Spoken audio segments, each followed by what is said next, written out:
This episode is about minutes 91 through 95 of Solo: A Star Wars Story, featuring Jon Solomon. Hello there, and welcome to Star Wars Music Minute, where we celebrate the music and sound of Star Wars 5 cinematic minutes at a time. I'm Xanthe and Jon, feel free to call me Xanthe, and today is all about minutes 91 through 95 of Solo: A Star Wars Story, which starts with the coaxium starting to get ripe and ends with Han telling Chewie to kick out the thrusters and jump to light speed. Here is an excerpt if you're looking on YouTube. Today's guest is Jon Solomon, who is a radio DJ and, of course, big Star Wars fan and listener of the show, both shows, Star Wars Minute and Star Wars Music Minute. And I'm really excited to talk to you about this, Jon. Welcome to the show. Yeah. Thank you so much for having me on, Xanthe. This should be super fun. And I know that on your show, you play I feel like you have told me that you play Star Wars music quite a bit. Yeah, I mean, when I can. Back on May 4th, for the first time ever, I did a show of 3 hours of songs about Star Wars, songs that sample Star Wars, related recordings. It was super fun to put together, and I'm really happy with how it turned out. Oh, that does sound fun. I'll ask you more questions about that later. But before we started recording, you told me that this set of minutes has a lot of stuff that you like in it, and it also has perhaps your least favorite part of the movie. So I'm hoping that you reveal what that is. Reveal it now, or when we get to it? What do you think? All right. So I think these are an excellent 5 minutes overall. 1 very quiet minute, 4 extremely loud minutes. True. And when Lando, right before the engines kick in, and Lando starts to say, I'm assuming he gets cut off, that he's going to say either "Oh Shmee" or "Oh Shaq." It takes me completely out of the movie. Oh, that's interesting. Everyone has their little thing. Yeah, it's so, I don't know. It's very Earth, and it's very doesn't that even happen? Oh no, but I think Data says it in a Star Trek movie. I've never seen a Star Trek. No, it's not a super good one. But yeah, it's just that and then cut to keep it clean. It just doesn't work for me. But I found watching these 5 minutes again and again and again that is the exception to the minutes that we're talking about that are a lot of fun. Yeah, they are a lot of fun. Would you like to start listening to them? I would love to, though I do want to say that while I've been involved with independent music and freeform radio for well over 30 years, I fully admit I don't know a ton about music composition. So I'm totally fine. Excited for this challenge. I do love a well-considered sync license, but there aren't any of those in Star Wars. So apologies up top to those who wanted another 3-hour episode of your show about a single treble clef. That's not going to happen today. I find pretty much every guest that comes on the show is so humble about what they do, what they don't know about music. And we all have things to learn from each other.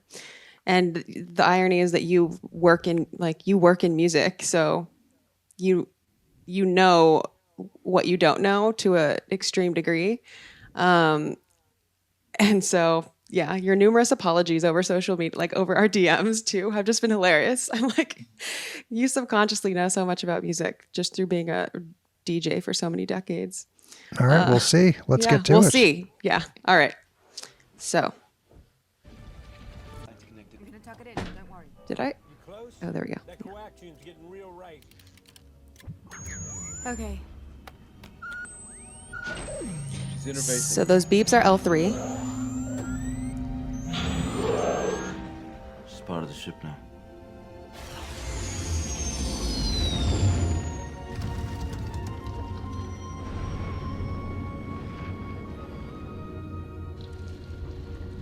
L3 theme. Where the hell are we? We're way off the edge of the map. Wait. L3 is constructing a model of the maelstrom. She says we're approaching the mall. That doesn't sound like something we want to be approaching.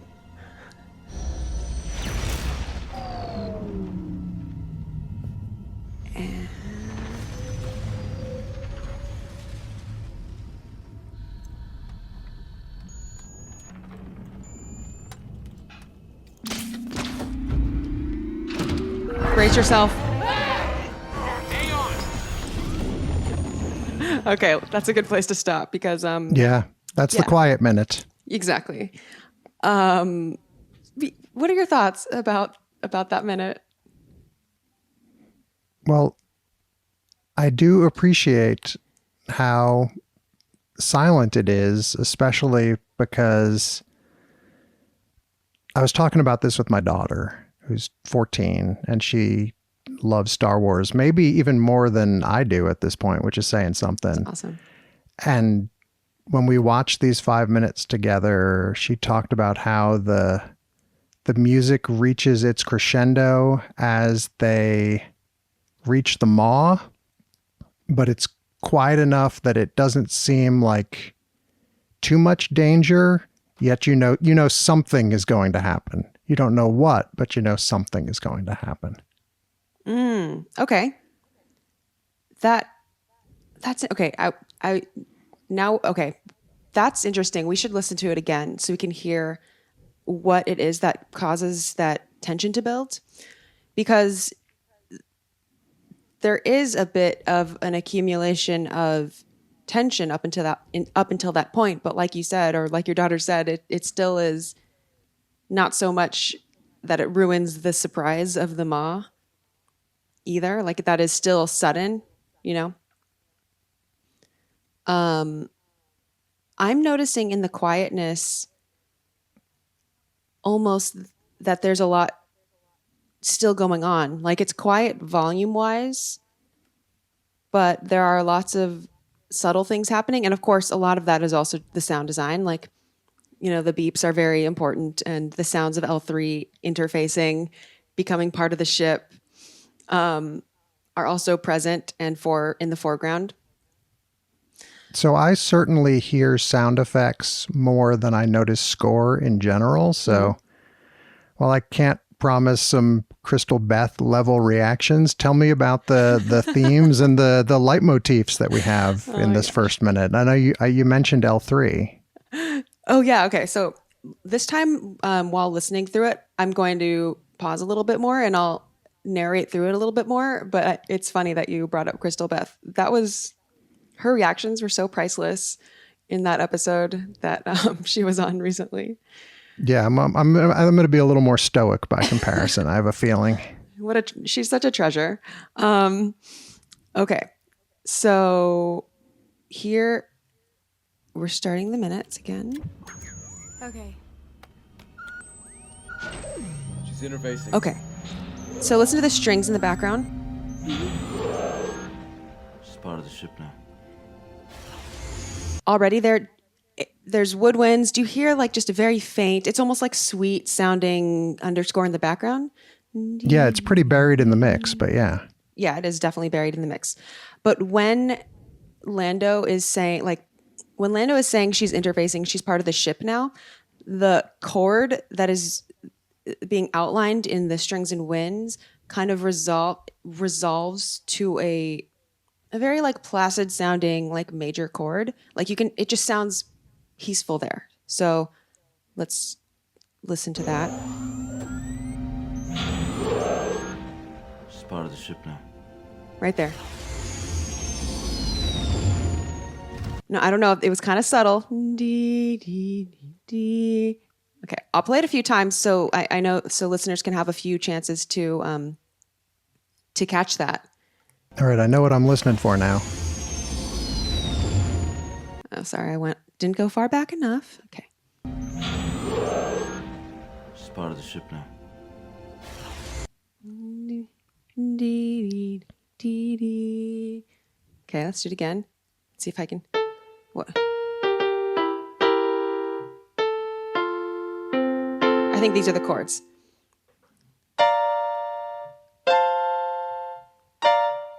It's almost like Is it a plagal cadence? Thinking out loud. You don't have to answer that. I'll tell you in a second if it's a plagal cadence. I think it is. Amen. Yeah, I think it's it. No, the plagal Xanthe, cadence that's is definitely a plagal cadence. Now, why don't you tell me what a plagal cadence is? for sure. A plagal cadence is a cadence that if you're using, it's the amen cadence. So like, amen.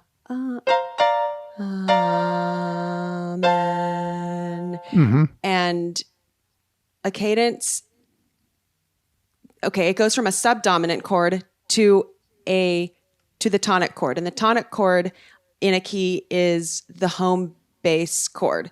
It is assigned the Roman numeral 1 when you're using what's called functional harmony, or like functional harmony rules. You would assign each chord within a key, each diatonic chord within a key, don't worry about that, but like each will have a number. So like it'll just go in order. So you'll have the very first chord in the key, say if you're in F major, which this is F major, you would have F would just be number 1, and then G, which G minor would be number 2, and then the chord starting with A would be number 3, and then the next chord would be 4, and the next one would be 5, and you just start counting up. So like if you're in the key of F, F would be number 1, G, A, B, C would be number 5, D would be 6, E would be 7, and then back to F would be 1 again. So just assigning each of the chords these numbers, a plagal cadence refers to 4, 1. So in this case, it would be, if we're counting up from F, F is number 1, G is number 2, A is number 3. There's a flat in F major, so B flat is number 4. So in this case, it would be B flat to F. Okay, That's I'm all still that with means. you. Yeah. And I think that's what we're hearing here. She's part of the ship now. I'm wrong. Well, I'm not. D, D. That's what it is. But it has a similar effect. It's actually a C7, but okay, that's fine. It's not plagal. It's not a plagal cadence, but it's a 5-1. It's an inauthentic cadence. These are all just words for different things, but the point is, either way, it's going back. Both of them are very like I want to say like normie type of, like peaceful type of. They are very resolving types of cadences, whereas in a lot of film music, and we were talking about this last episode, which you haven't heard yet because it hasn't come out yet, but how in a lot of film music you don't really resolve to things like this, because they kind of provide a little bit of a stasis in the action. Normally, there would be, and as we hear in the rest of these minutes, there's going to be so much of the music that just keeps propelling forward. It just keeps going forward and forward. Whereas this moment of just like, I don't know, relaxing, it almost feels like relaxing into this, To into this me, cadence. There's the first 64 seconds, and then when there's the shot looking into the cockpit where they all scream, that's when everything changes music-wise.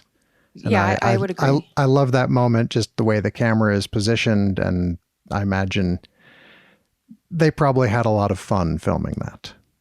I hope so. I actually don't know how they did or how they did that. It's a Summa verminoth. Yeah, that's Species. Summa verminoth. Are you familiar? No, Oh, I'm like, that's a Summa verminoth. yeah. I'm so curious what was like the stand-in for that. I'm sure this information is available somewhere. I just haven't seen it. I don't know if it was practical or done in post. Oh, do you have the visual guide? I'm going to the visual guide. Okay. And there's not a ton in there about the verminoth. It says, risky shortcut. Foolhardy pilots can skim off parsecs by crossing through shifting gaps in the maelstrom. This turbulent area of space has many obstacles, including, according to legend, massive creatures called Summa verminoth. So that's basically all you get, and you get a little overly simplistic map of the maelstrom that shows, well, if you want to get out normally, you take this blue path. But if you want to make a risky record-breaking run, you can cut across diagonally and save time. And that's what happens here. Okay, this is going to be a very basic question probably, but what in this context does a maelstrom refer to? I think of it like as a black hole almost, or like something that sucks you in, like a whirlpool. Like I'm putting this visual up and you can see like that, especially that middle image. The gravity well. It's a gravity well. Okay. So let's see, do we have an actual definition? Okay, here we are. The cluster and the maelstrom are shifting systems of interstellar gas, carbon bergs, ice chunks, and other debris that makes hyperspace travel treacherous. So it's just a big, giant, messy, dangerous storm with a vacuum in the middle, pulling stuff in. Yeah, that does sound dangerous. It's not great. It's not great. No.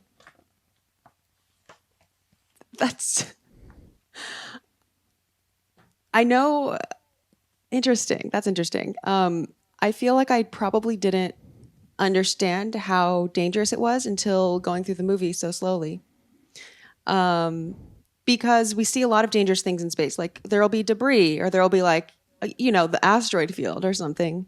So this is like all of the things combined, just like the tractor beam plus the asteroid field plus the like monsters. Yeah, plus like you almost get like a little bit of the space slug. Yeah. It's the kitchen sink, not just because there's a giant drain in the middle. Oh my, it's a kitchen sink. Yeah, I'm pretty proud of that. Yeah, that is good. It's like, and then especially when you turn on the garbage disposal. Yeah. Yeah, that is redefining the kitchen sink for me now.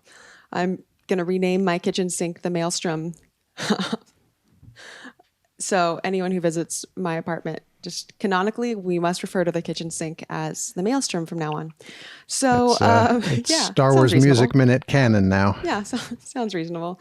Okay, so let's continue. Let's listen to that one more time just so you can hear how the music gets peaceful when L3 becomes part of the ship. She's part of the ship now. And this, on the flutes, is L3 theme. Oh, okay.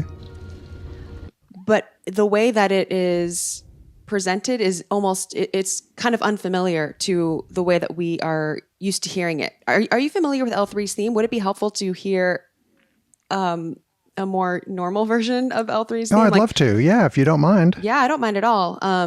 So when we hear L3, I'm going to play something from an earlier set of minutes, I believe. And while you're pulling that up, just as I have this playing in the background, I appreciate that this is Star Wars Music Minute, but if this was Star Wars Screen Display Minute, there are some stellar, simplistic screen displays throughout these whole 5 minutes. By all means, please point them out. Please point them out.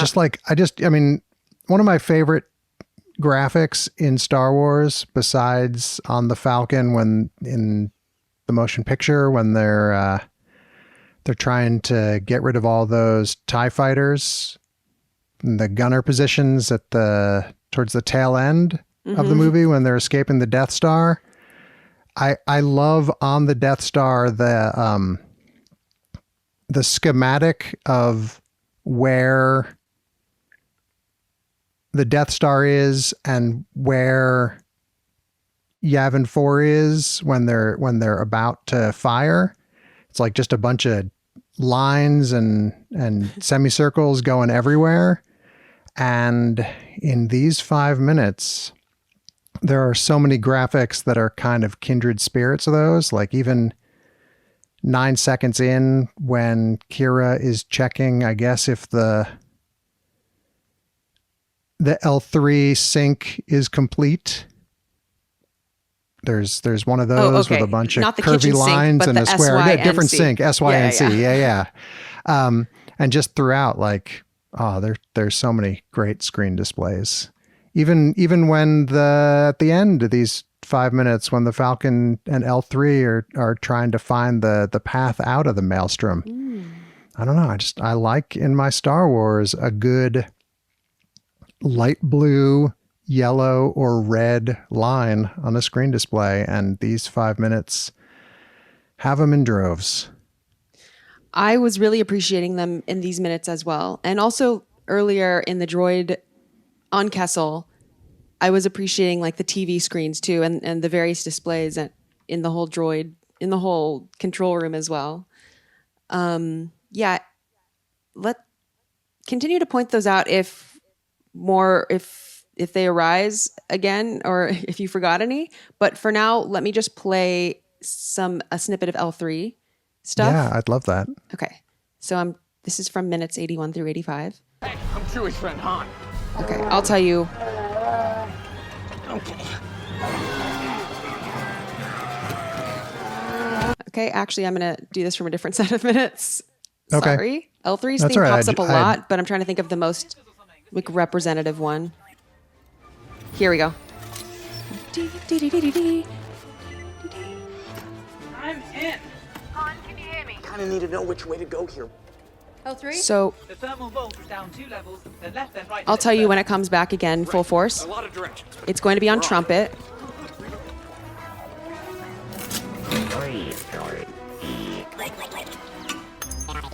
They're in subsector 4. This is all pretty L3-ish. X371K. I'll tell you when it... Riding.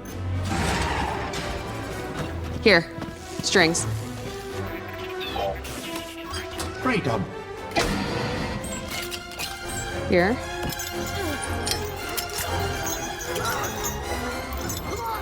So it's a very like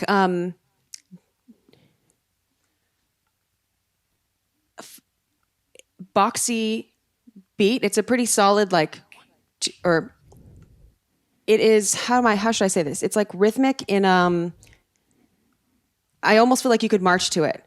Yeah, the words that came to mind for me were jaunty stride, which Totally. Yeah. L3 also has a little bit of a jaunty stride in their gait. I think that's a really good way of describing it. That's funny. The way that it is I'm actually gonna, okay, let me put down my violin. And for those who, okay, so if you look at the way that Frank Lehman has transcribed it in the complete catalog of musical themes of Star Wars, the way that he transcribes the statement of L3's theme is in this rhythm.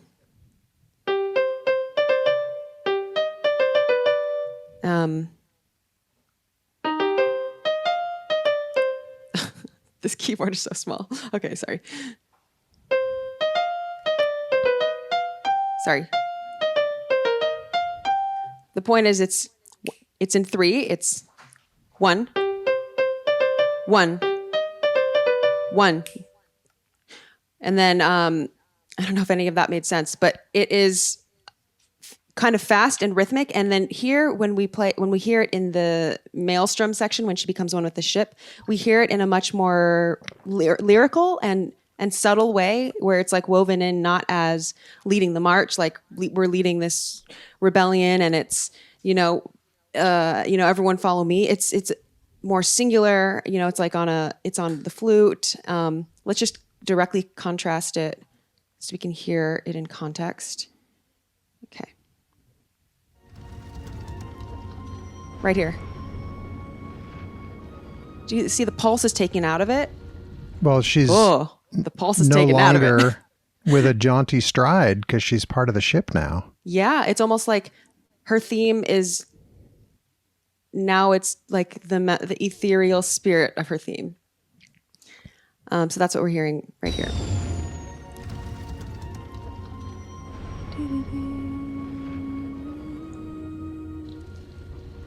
And it just like fades Where the away. hell are we? We're way off the edge of the map. Wait. L3 is constructing a model of the maelstrom. Now we have some Says strings we're approaching the mall. holding stuff. That doesn't sound like something we want to be approaching. Classic Some great tension building some great technique. shots here showing the scope of the Falcon compared to the size of the Maw. Okay, I'm cutting it off right before we were about to hear the Maw, but there it's almost like the way that you described it earlier was that it crescendos up to the Maw, whereas it like emotionally, I think it does. But what's interesting is that technically from a dynamics point of view, it's not. It's getting softer, but the tension is building almost in the silence, like almost like the more stripped away it gets, the more tense it becomes, because the beginning of the minutes actually has more music to it. Like we were pointing out things at the end, we can barely really hear what's happening, and if anything, it's like a sustained string tremolo that is very soft. But I always think the soft moments where the strings are like holding something, I almost feel like those are the most tense because you're holding your breath, just waiting for something, waiting for the shoe to drop, the other shoe to drop, or whatever. Waiting for a big giant eye to open. Yeah, and I believe I was hearing a tritone. Something we want to be approaching.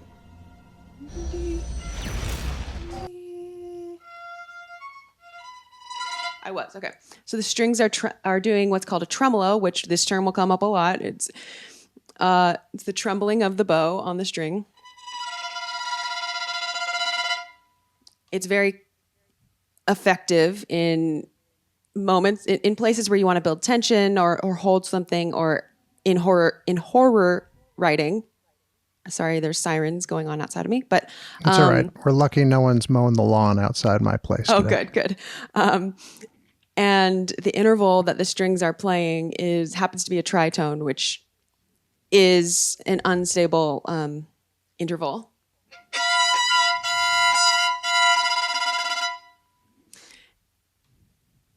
This pairs well with last week's episode, which again hasn't come out yet. So on last week's episode with Jeremy Saruk, we go into like a lot of the weeds on like the musical techniques used in the reminiscence therapy track, and we do talk about tritones and their tendency to resolve like this. But when you're still holding a tritone, it does feel to a lot of people like there is something about it that feels like it's wanting more, but you just don't know why. And so that is, I think it's something subconsciously felt. Unless you're like a music student and doing your homework and just writing in all the tritones that you're resolving, then you'll hear it like that. Okay, so now let's actually get into the Maw part. And for those following along, it's when the big hit happens. It's when they're face to face with the monster, and it corresponds to the track on the regular version of the soundtrack called Into the Maw, and on the deluxe version of the soundtrack, the Into the Maw section is actually just the end part of Kessel Run in less than 12 parsecs, 5M32-33A-B-C. Yeah, that's a whole like 8-minute segment, right? Yeah, because the Kessel Run in less than 12 parsecs track is 11 minutes long because it combines reminiscence therapy and Into the Maw. And Into the Maw starts at 6:09 into that track. So from 6:09 until 11 minutes, not quite 8 minutes, but like 6 minutes or something. Wait, did I do the math right? Like 5 minutes or something. I don't know. Yeah, like we 5 were minutes. We were listening to that one after watching the 5 minutes because, as I said, I don't know a ton, and I'm not being humble there. Like, writing music is just not something that my brain can't do. But every once in a while I'll hear something and a synapse will fire. And so, correct me if I'm wrong, but are there similarities in these final 4 minutes that we're talking about musically to some of the Empire Strikes Back asteroid field music? Certainly. Okay.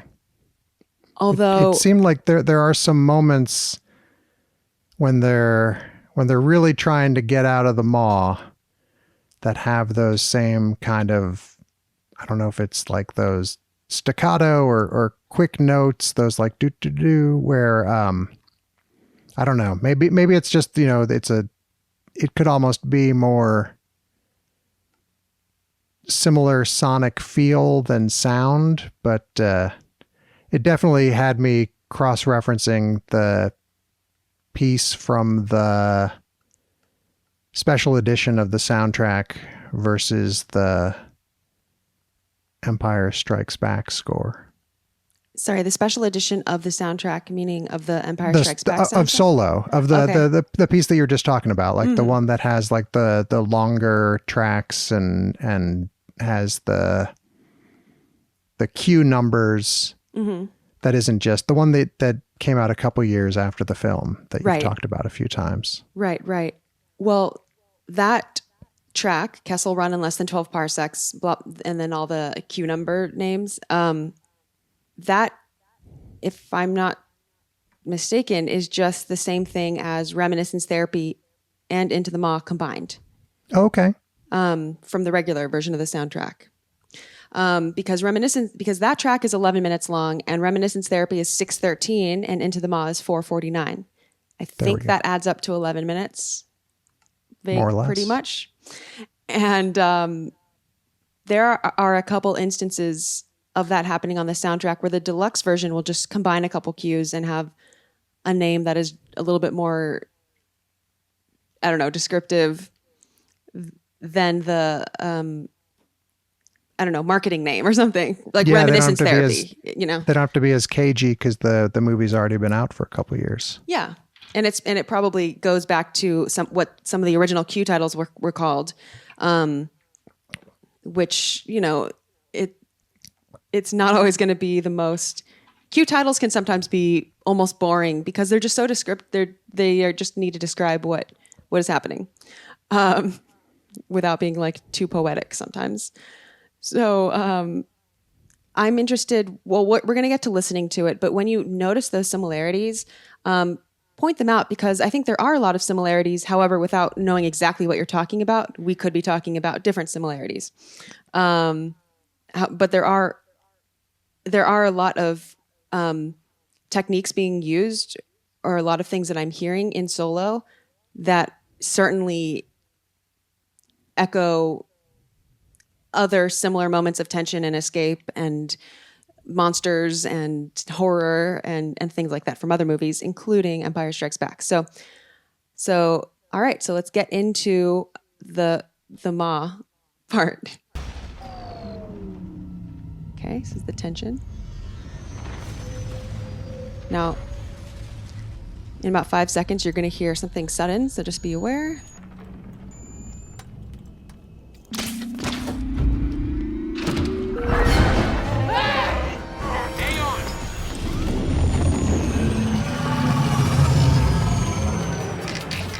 This is the mall? No, that's not the mall. I don't know what this is. That's a living thing.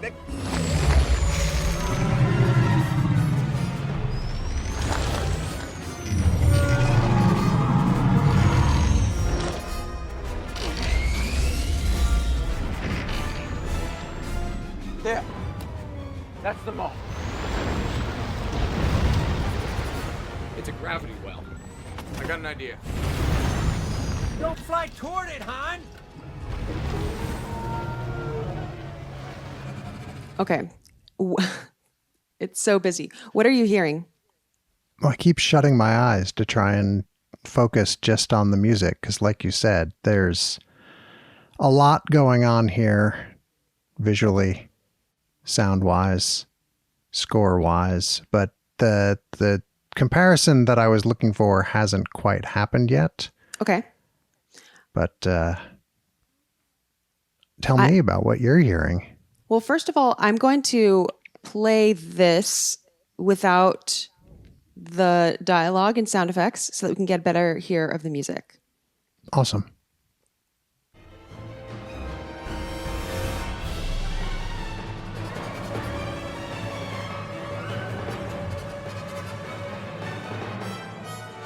So already there, that like thing that sounds like a screech. Mm-hmm. Do you hear it? I mostly heard tons of timpani. Interesting that you focused on that. Yeah, I like percussion, so That's just a lot of thumping on timpanis. There certainly is a lot of thumping.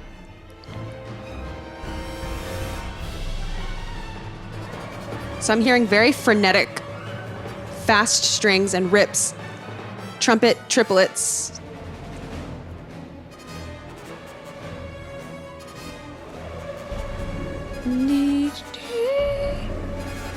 I think this part is interesting. I wish I had a view of like, I wish I actually had the score to this. That would be so handy.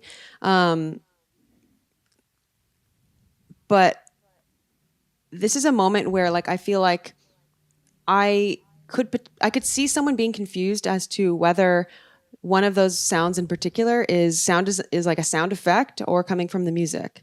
Oh, for sure. And you probably know what I'm referring to. It's like the one that sounds like a screech. Yeah, there's some beeps in there, and just there's the full palette of the sound design. Being able to hear just the score separate, isolated it's not a completely different experience than watching it along with the visual, but yeah, it does strip away some of those things that you might not be sure about while it's all unfolding before your eyes. And I think I just find it interesting how much is in the music, like how much work the music is doing here. And it's this thing in particular. Like it's like I'm trying to figure out what technique.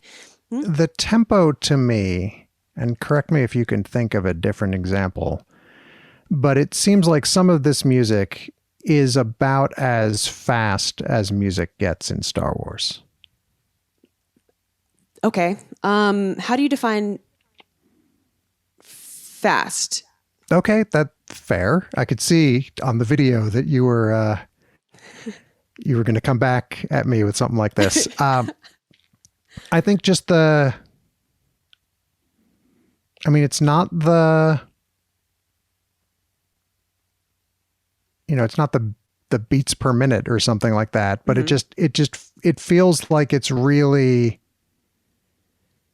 the tempo of it is high. It's a high temp, but I can't, I'm trying to now like rack my brain through all the other Star Warses and think of like, are there segments where I can remember the music being faster? And it might just be recency bias that this is, what I'm seeing in front of me.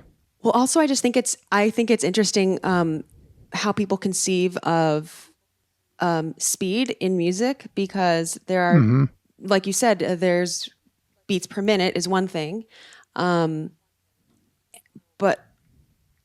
how does one feel where the beat is? That can be variable, and that can depend on how obvious the beat pattern is.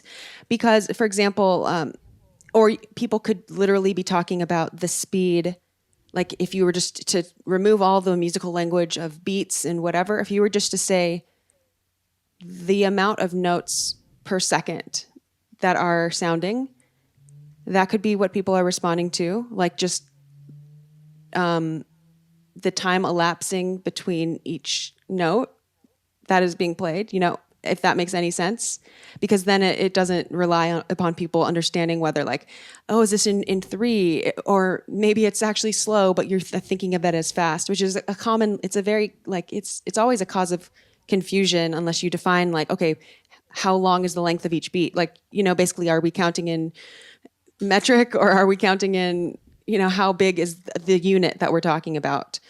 So when it comes to tempo, I agree that something about this feels very fast, and it might not technically be that it is the fastest for the conductor, but there is a lot happening. So I think maybe what I'm responding to is like the density within the density of it, how fast, how many things are happening within a short period of time, like seconds. Yeah, the density and also the number of different instruments that are being played swiftly. Like it's not just, you don't have the strings doing their thing and it's augmented by thump, thump, while the strings are, that's my strings impression. I think the Totally unpredictability of the amount of seeming randomness plays into that as well, because I think of things in Star Wars. I can't think of an example off the top of my head, but I mean, if I think of something like the Fathier's track is pretty fast. If I think of some instances of diegetic music, I'm sure that those have a pretty up-tempo beat. But when things fall into a groove, but it's a fast groove, I think it can feel slower in a way because it's not as disjoint. You're not like jostled. It's not as jostled. It's like flying. It's like being in an airplane, but it's like at a consistent speed, or in a very fast car, versus being on a ride, which as a kid, like going on rides at Disneyland, like some of them felt very, very fast to me. And even going on something like Indiana Jones Adventures I forgot what it's called, at Disneyland feels like it's really fast in some sections. But if you actually look at like how many miles per hour it goes, I remember as a kid being like, oh, so like driving on the freeway is faster than going on a ride? How is that possible? And it's not technically that the ride is faster, but there are so many unpredictable elements and twists and turns that it can come off as faster. Does that sound kind of like how you're experiencing this? Yes, I think it does. I think that helped get me where I needed to be. Okay. Because I mean, there's so much to take in musically, and I think it is because it's such a chaotic stretch of the film where all of these different characters that you've gotten to know over the previous 90 minutes are all trying to do things, no pun intended, in concert with one another. But they also have their own separate, whatever the plural of agenda is, agendai. And so, like they're all doing that. The music is all working together simultaneously, but it's just, I mean, I keep coming back to, it's just a lot, which I know is kind of a cop out, but, no, it's not discordant. You don't have different instruments like going rogue and trying to do their own thing, but it's, I think it's a little discordant. I think what you said, and this has been like a long walk to get back to a point you made, is that it really is the difference sonically between a smooth cross-country flight and, say, I don't know, a spaceship flying through a maelstrom with a giant multi-eyed creature in the middle of it that shoots lightning for some reason. Well stated. Yeah. Yeah. Way to bring it back. Very true. I think let's keep listening, because I do want to say, like, discordant obviously is going to be different based on people's different responses to sounds. something that sounds consonant to one person can sound dissonant to another person or discordant. Like I feel like there are discordant elements in this, and I feel like that is something that a composer can intentionally try to work in. And by discordant, okay, let me define what I even mean by discordant, because it's not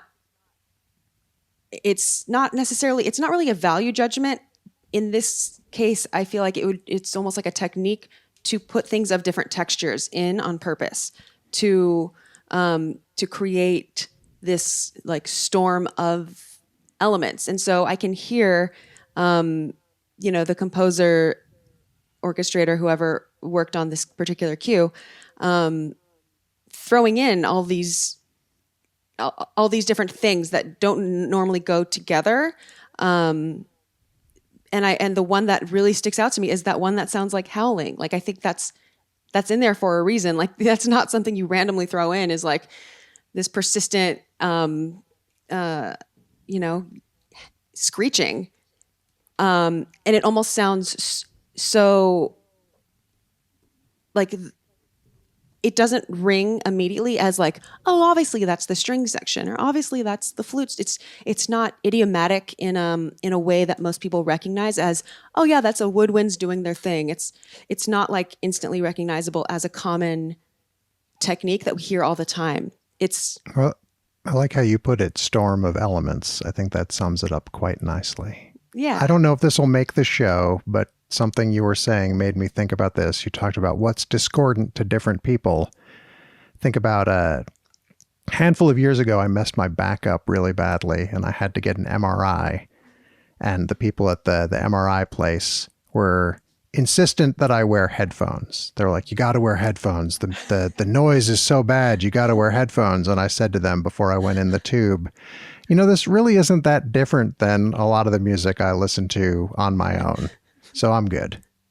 But for some people, like that noise is unbearable. And for me, it was just, what's a few more bleeps and bloops? That's really funny because a few years ago, I really messed up my back too. And so I also went in for an MRI. And also I was like, went through the same experience with headphones. And I felt that the headphones made it potentially worse because they were not even good headphones. And I could just hear what the MRI machine outside of the headphones. And I would rather just like jump into whatever. I would rather just be fully committed to one sound or the other. And the MRI machine is like, boo, boo, boo. Like it sounds like you're at like, it's so intense. Oh my gosh. Anyway. And without a ton of rhythm to it. Now I have to know before we get back I feel like into... the MRI machine had a ton of rhythm to it. I felt like it was like, like I felt like it was like, well, at different points, because it makes a lot of different sounds. MRI machines are so wild to be in. So now I have to know, with the headphones, did you have a choice of what they were playing and what did you choose? Okay, so I have... A few years ago was like a big health journey for me. And, I was getting diagnosed with something. And so I did have like I think I had two MRIs in 1 year or in the span of 2 years. And so I got to go through this twice because I learned lessons from the first time. So the first time, I think they put on music for me, like they put on a station or something. And then the second time I also got like injected with something so that it can show up, I don't know, the contrast on whatever. Yep. So I had contrast, I think they'd call it. Yeah. Yeah. Yeah, exactly. And so when they were injecting me with the thing, I got a chance to like change the music. And at that point, I swear, this is so embarrassing. It's not embarrassing, but like it is kind of embarrassing. I just needed to communicate something very quickly to them, like what for them to play. He was like, I could just put on Spotify. And I was like, oh, okay. And so I had them put on my own album. Oh, fantastic. No, that's not embarrassing at all. That's terrific. Because it's predictable. Like I know exactly where it's going to go. And it's kind of calming. And you know what? I like my own music. So it's fine. We'll get back to solo in a second, but I think the last time my mom had to have, maybe not an MRI, but a similar procedure, they asked what she wanted to listen to. and she had them put on a record that I'd worked on. So thanks for Nice. your 0.0002 cents, Mom. That's funny. I mean, it also was just easy because I was able to say like, just type in my name, and because they had my chart. So it was like, I didn't have to like say some obscure artist that I was into or whatever. I was just like, just copy my name. Just trust me. So anyway, back Solo. to all those like that technique there. So I feel like it's happening on a few different instruments. That howling I'm going back to because we'll hear it a lot. And it is an example of, I guess I would call it like decontextualization, or like, I don't know, defamiliarization might not be the word either, but it's not trying to sound like whatever instrument it is being played on. It is intentionally like trying to not sound like it is a common orchestral or classical or film sound. Okay, so let's continue listening to into the Ma track, and then I'll switch over so we can hear it from the solo minutes continuing on. Okay, so here we go. This part I feel like sounds like Danny Elfman. But I think that the quick string hits there are sort of similar to the part in the asteroid field music that I was thinking of. Do you mean the...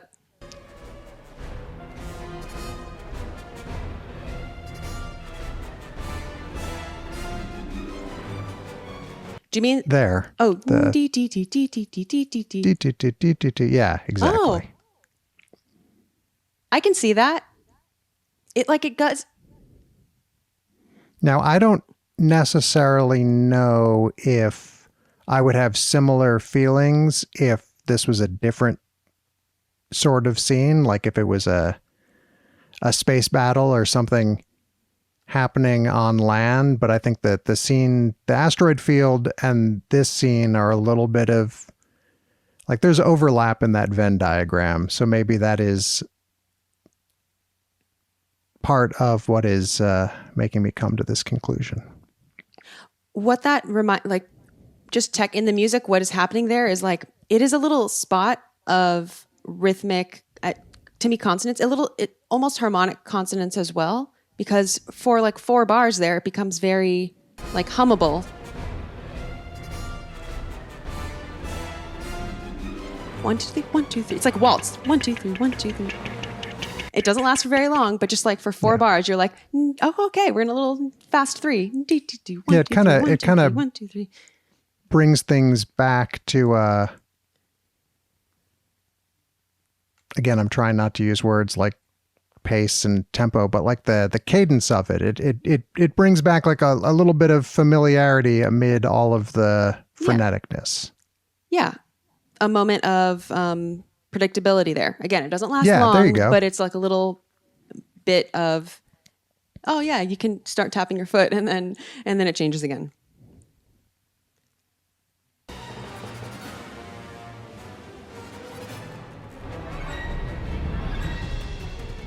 Now the drums get coming in. So now we have that screeching again, that howling. I almost wonder if the choir came in there and did some yelling there. I don't know. What do Now you think? I hadn't noticed this before, but the howling that you're talking about almost sounds like the famous TIE fighter scream slowed down. Oh, And we'll talk about the TIE fighter scream later, because that's a You know teaser what? for the end of the show. But I'd never thought about that until this very moment. I wonder if it's Can you go back a couple seconds? Yeah, and now that you mention it, like in my mind, I'm like, oh, that's like in the end of Sleigh Ride when the trumpet does the horse thing, and you know, trumpets will sometimes be called on to make horse noises or whatnot, but it would make sense because the Empire's after them here. that it would be a musical like representation of TIE fighters or something. Oh god. They also just knocked out those couple of ties. Maybe yeah, they're still exactly. circling the maw. Oh my gosh. Like, there's so much howling there. Yeah, I that's love it. wild. Like, I think the howling is now my favorite part of this track. I'm kind of obsessed with it. Like, I want to know how it's orchestrated. If anyone listening has, for some odd reason, knows where I can see the score to this, or maybe or you have, I don't know, let me know. Because officially there is not, it doesn't exist. Yeah, release the solo 2 stems. You can get the No, I want the score. just the solo howling channel. I want the score so I can look at what instruments it's assigned to. Goodness. I should just call up John Powell and ask. If I had to guess, I really think there's voices in there. Well, I think there's 2 layers. There's the first layer.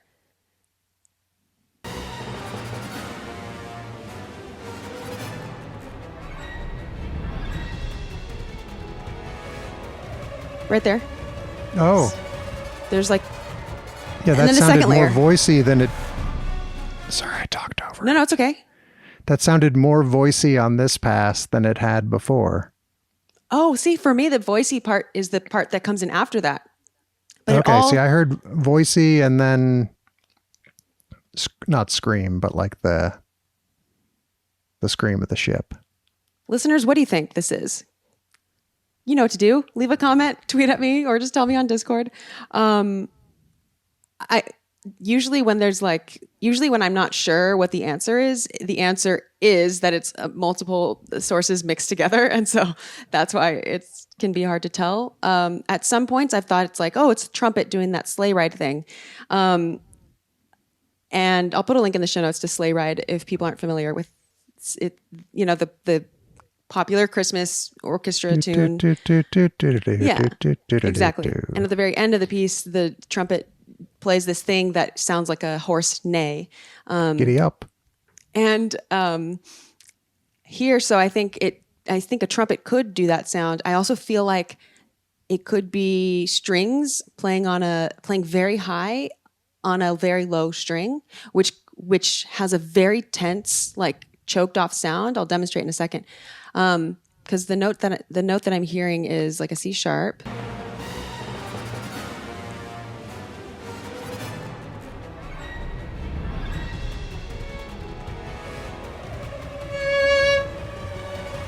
So I'm vaguely hearing like this note.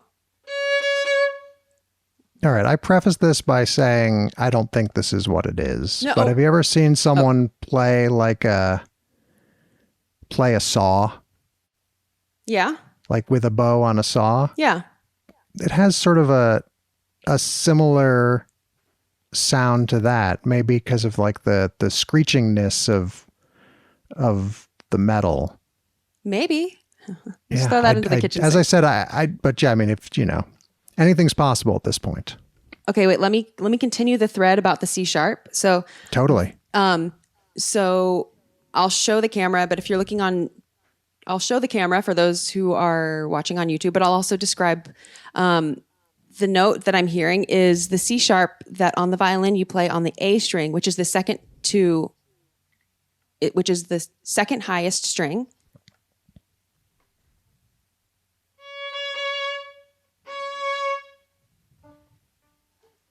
And so this would be considered not a low note. Like usually you would play it up on the A string, or you would play it on the A string, no big deal. But there is a technique in string writing called sul, which means on the, and then you can say what string to play it on.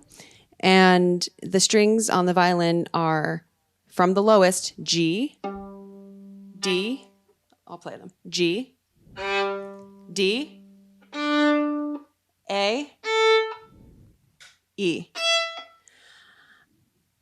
If you're playing something on Sol G, that usually means that you're playing a note that normally you would play easily on a higher string, but the composer wants the effect of it being on a lower string, and it has everything to do with tension. So let me so you can hear the difference. This would be the C sharp on the A string. It sounds to me easier. It sounds to me easy. And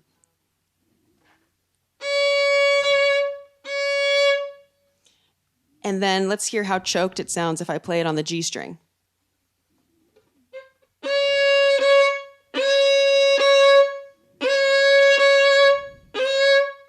Versus A string. Literally the string, A string is thinner.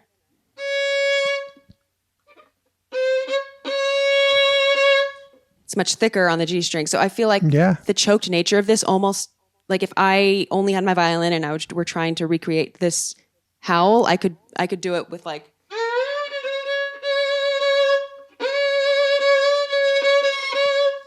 just shift my finger around a little bit so it sounds kind of messy like it does here.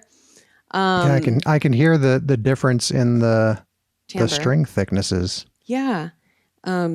So it is. I always like to show off how versatile the violin is because it's the best instrument. So here, let's continue out of that a little bit. See, now this just sounds like people screaming.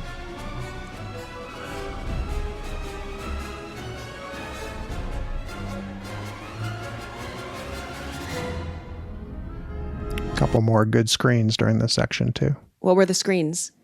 I think we're basically synced up at you got all right. Now I got to go back. First, Han looks at some sort of display that has like curved orange and light blue lines with some light blue vertical and horizontal lines bisecting it. And then Lando looks again at, I guess, what is the L3 readout that's trying to find the path out of the maw. I'm into it. I'm paused at 2:23. I'm not sure where you are because I have mine on mute. I'm just trying to sync up with you best I can. Well, I don't think we're actually quite there yet. But, am I too far? Have I gone too far ahead? But a little bit, but that's obviously okay. You have a more detailed eye for the screens than I do in this set of minutes. So I think it's also because it's the frame is either so red or so blue or so dark that when a light source like one of the screens pops up, it really grabs my attention. That's very true. That is very true. Yeah. The darkness of this film constantly comes up, and when I am like choosing what I'm going to put on the thumbnail images, I am also like looking out for anytime a screen turns on, I'm like, oh, there's some color. I'll catch that. Okay, so let's continue where we were, where what's going to happen is like Lando is going to, or Han's saying is like, it's a gravity well, I've got an idea.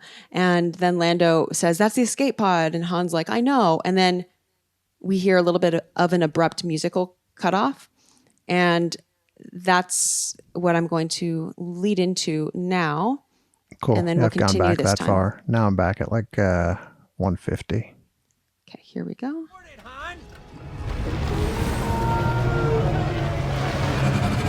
We hear the howling.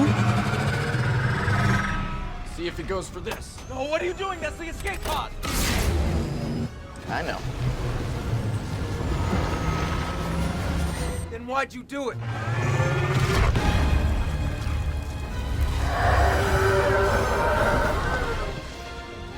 That's why, baby. See.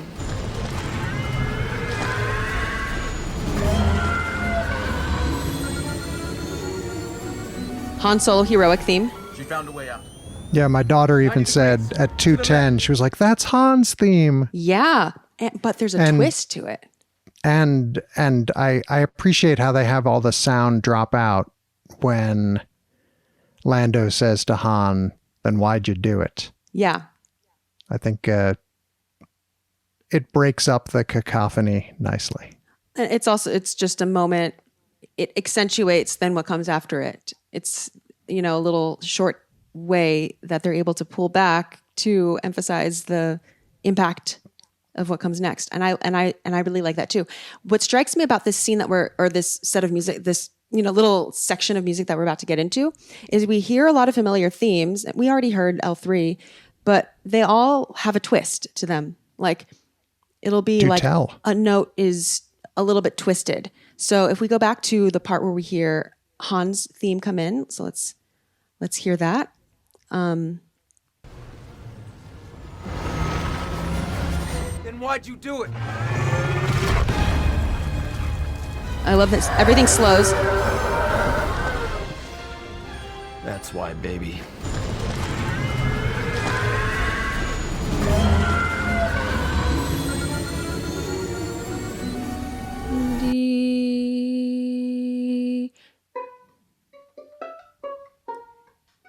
Okay, so here Han's theme.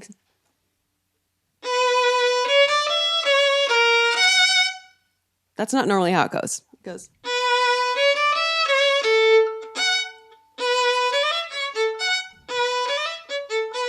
So it goes down like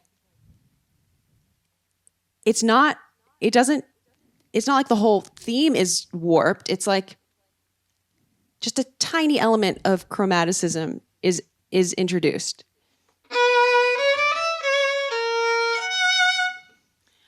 Maybe just gut check.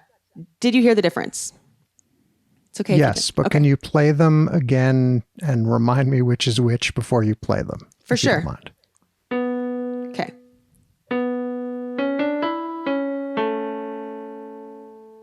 That's normal. Okay. So it's going to be.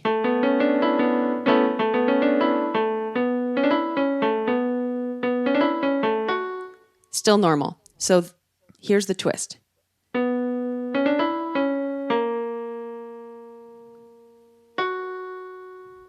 So instead of it's okay.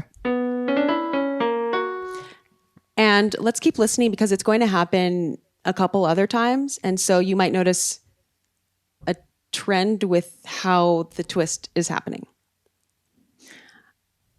Like it's subtle. Like it's very subtle. She found a way out. 90 degrees. To the left. Ish. Leftish. I can't.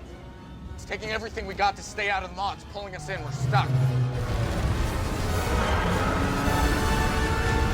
We have enough raw coaxium to power a dozen destroyers. Injected into the fuel. Really quick, did you hear that? That was almost reminiscent of an old theme, but it didn't like quite make it there.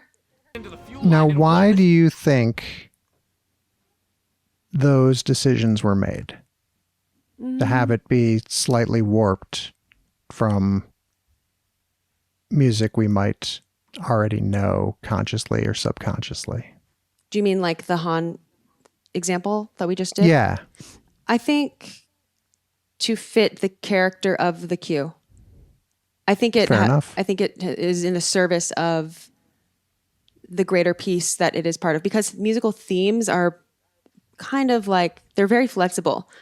I always think of like, it's so hard to describe what exactly a theme is versus, I mean, as someone who, you mentioned licensing. So just the fact that you must know the ins and outs of music licensing, what it takes to play a song on the radio, when what you're talking about with licensing is like all the different ways that music can be defined and like commodified, and not just commodified because of selling things, but like just we could be talking about something with the same name, but there are so many different elements of it that are that can be defined by different, just like a cue versus a track versus a composition versus all of these versus the score to something, like the score versus the recording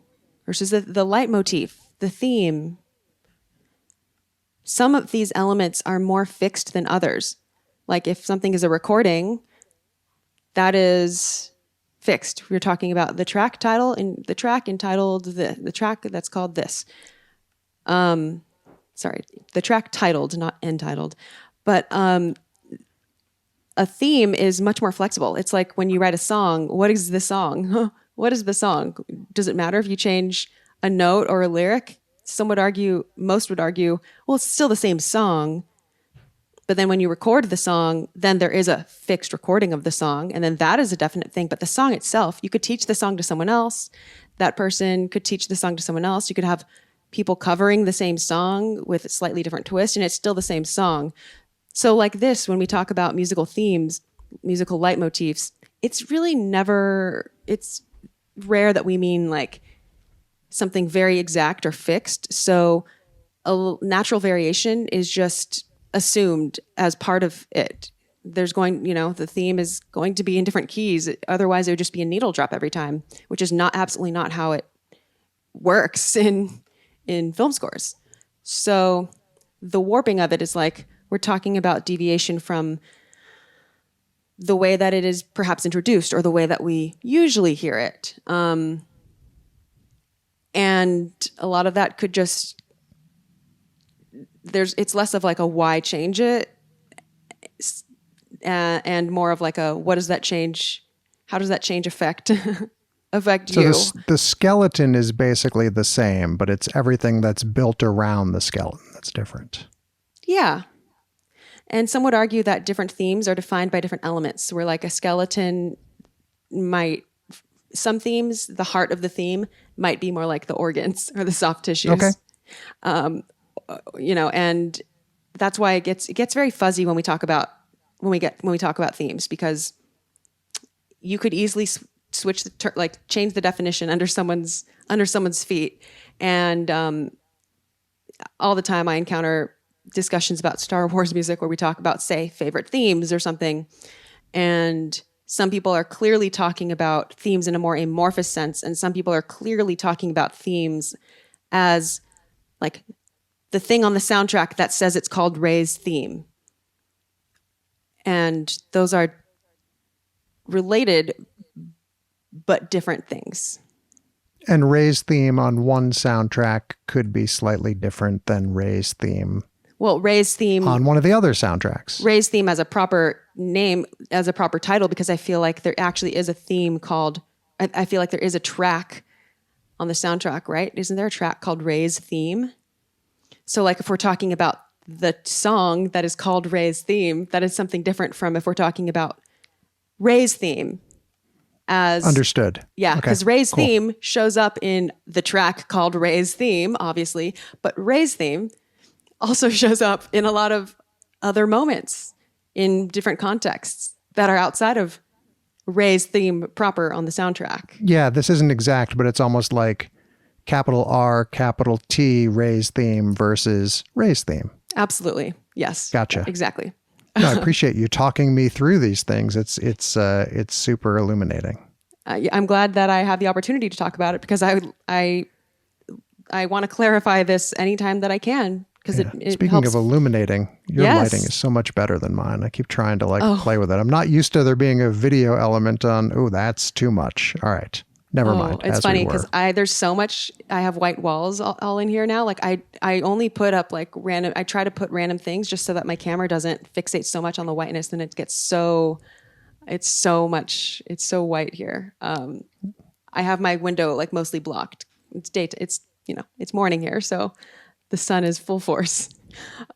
Okay, so let's continue listening. Let's keep going. Not the fuel line. But if we put one drop in the fusion reactor, it might just give us the kick we need. All right, I'm on it. I love that violin. I know, we're getting dragged in a circle. We just heard the Han kind of with one note different again. I don't know if you heard it. I know, we're getting dragged in a circle. Right there.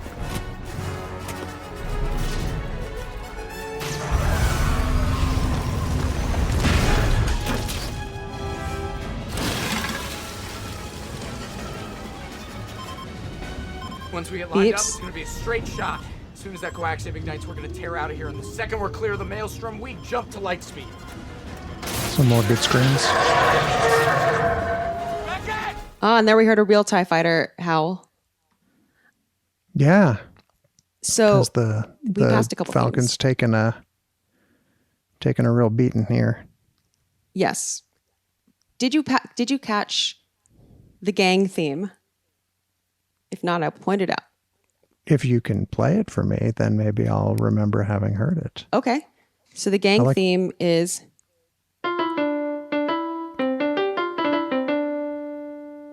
Okay. Okay, so let's go back. That's why, baby.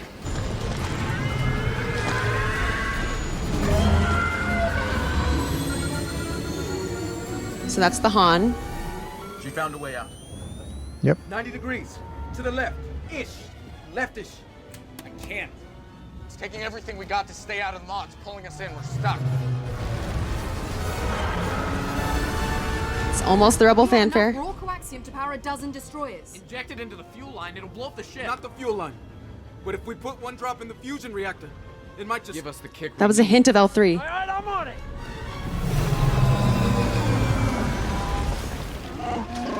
I know, we're getting dragged in a circle. Young Han Solo again. Here. Dee, dee, dee, dee, dee, dee, dee, dee. That was the gang. Got Dee, it. dee, dee, dee, dee, dee, dee, dee, dee, dee, dee. And that time through, I also heard a hint of L3. I heard a hint of Rebel fanfare, a hint of L3. There's like all these little glints coming through. Okay, let's continue.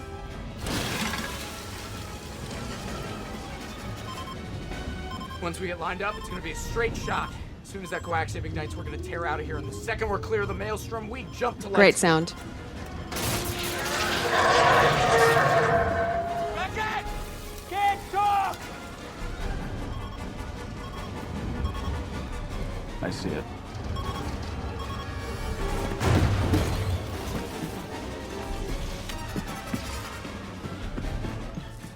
So I'm chalking this all up to like underscore that's happening or I don't know, accompanimental figures in the violins. But I do want to point out like there is a lot of similarity between this and other action cues in Star Wars, like Asteroid Field and many other things. And what I'm hearing is these fast but repetitive cells of music that say that the violins are repeating. Like here before it was like,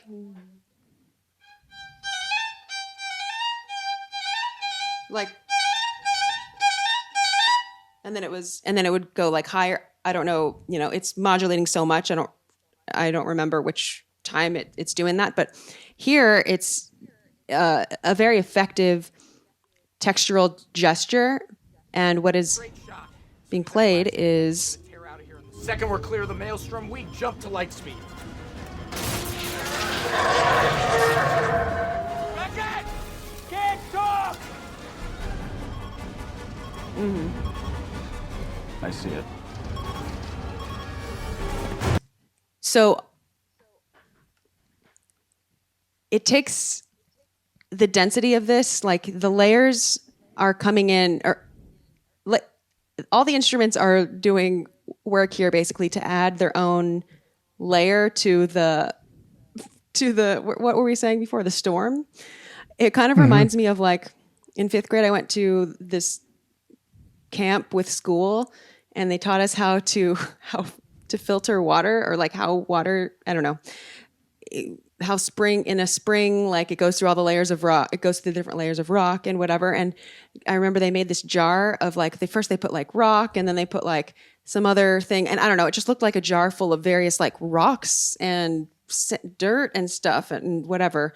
And then they put water in directly from like, I don't know, whatever, the spring or the pond, it was in the mountains. And then they turned it upside down and the water that came out was like clear. And they were like, this is how water filtration works or something. I don't know. This was in 5th grade, so my memory is very hazy. But I remember thinking like all these layers of different textures, it was fascinating to see the cross section basically of all these just seemingly disparate elements creating something that cohesive. And that is a little bit what the orchestra is like as an instrument, comprised of so many different sections of instruments that all sound quite different. And violins commonly, and flutes and woodwinds will commonly do things like this when the brass is taking control, taking charge with the most dominant part of the music. They'll be in the background doing something repetitive, like whether it was what I played before, or here there's like these triplets, and it's not something that listeners think like, oh yeah, they're playing something I can hum, but the effects are felt. And I don't know, I just want to say, like, I don't take that for granted, that everyone is putting in like work in a different way that comes out where the result is something collective. It's not like people are paying attention to the violins because they're playing this cool part, but they're all contributing to this greater whole of something. Some of their parts are greater than the sum of their whatever. You know what I'm saying? For those who are not watching this online, you're missing a lot of my knowing nods. I realize that I keep going like, oh yeah. Does it make sense though? It's not going to translate to the podcast, but yeah, it makes total sense. Okay, good. So now we can continue listening. Now that I've just pointed out, all that overwhelming orchestra stuff in the background, there's a lot happening, and it's very full force. Yeah, there's a lot happening, and there's a lot happening. So.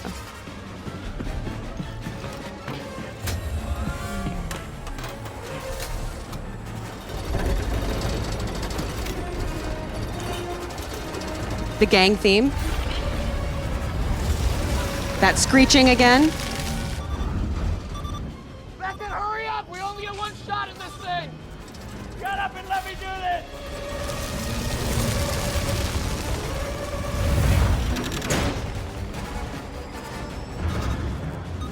Beckett, I'm gonna count you down! 3, 2, now!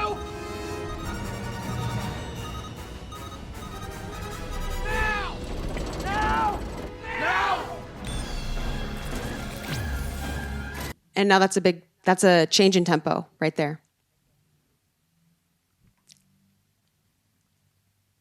You look confused. I was looking. Oh no, I was looking for one of my notes. Okay. That was the blank stare of someone trying to find something he put in a Word document. Okay, all good. So there was something that I notice is the consistency of, like, even though there's a lot going on, it still feels very consistent in tempo. So the part where I just stopped, it is like an obvious sudden change. So let me play the part where it changes. So. Oh. Do. Now! And now here. 1, D.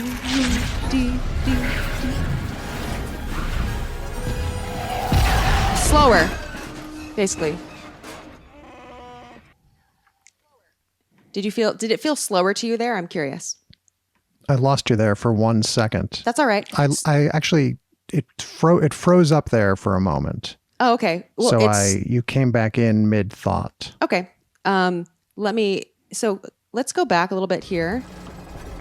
Do we have I don't know actually how this works recording wise. Do you edit this down at all? Okay, fair enough. I was going to ask if I could mute myself and go use the restroom for a moment, but I'll wait till the end of the show. Absolutely. Okay. Right. I'll be right back.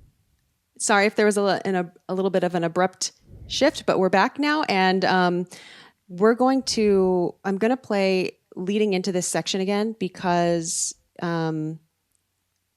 Jon has told me that there was a thing to point out, and I want to hear it. So, okay, here we are leading into about 3:30, I'll start at about 3:37 into this set of 5 minutes, and we're going to hear something familiar.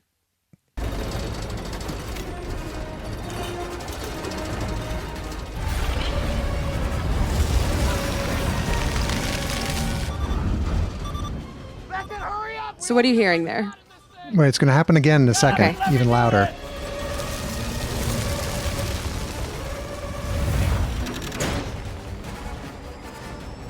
Amid all this peril and strife and chaos and bug-eyed monsters having their skin pulled off, there is what sounds to me nearly like the classic Imperial alarm klaxon.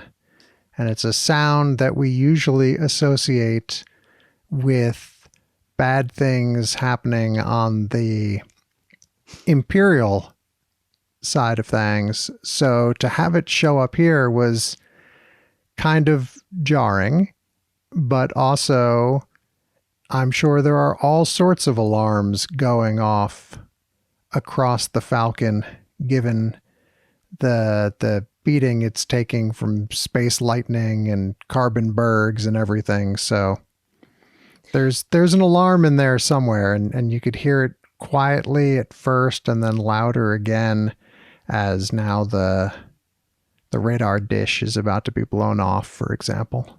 See, the thing is, like, I'm not even sure if I hear what you're hearing. And so you're not talking about that very loud howl, right? Well, maybe the howl and this note are the same things. Well, but it yeah, definitely is the same note. But I think if you're talking about the same thing, it's interesting how many different meanings just within our conversation we are assigning to it. Like this note is well placed because up to it could be, is it a TIE fighter? Is it supposed to be reminiscent of the Imperial klaxon?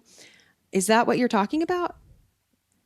Let's listen to it one more time, and maybe I can better wrap my head around it. Say when it's happening, like talk over it. Like say, okay, yeah. Beckett, hurry up! We only get one shot at this thing. Shut up and let me do this. There. D. There. D. Yeah, you're talking about the same thing as the thing that I was showing on the violin that we were talking about.